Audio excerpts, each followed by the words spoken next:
Some say he backed out to avoid critics. CBS News Miami's Larry Seward is in Miami Gardens, where the fallout could linger for weeks or even months.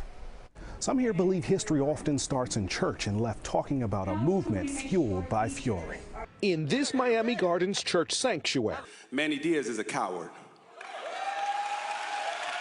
people cheered insults piled on a missing town hall panelist, Florida Education Commissioner Manny Diaz Jr., who tweeted photos of himself with administrators and children headed back to school in Osceola County, instead of meeting with this crowd critical of new African-American history education standards. Organizers say Diaz Jr. agreed to be here, then backed out one day before the event. His actions say that he's a bully, and a bully always is scared in terms of when we confrontation with the masses. Many wanted clarity on policy instructing educators to teach how slaves develop skills which in some instances could be applied for their personal benefit.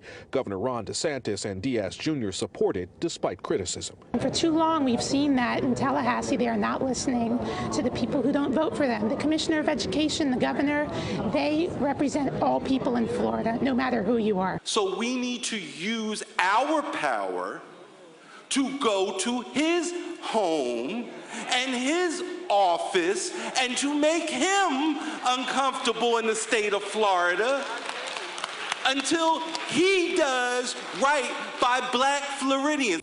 On Twitter Wednesday, Diaz Jr. said there was nothing sudden about his absence and that he told Senator Jones of scheduled conflicts last week. I think people were already looking for some type of action to happen so we can put our voice behind what we see is happening within the state of Florida and the Department of Education. There are some elements that are inaccurate.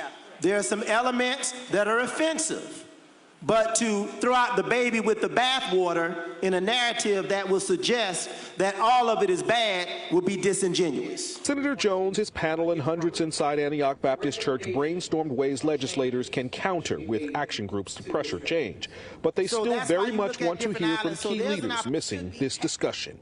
In Miami Gardens, Larry Seward, CBS News, Miami.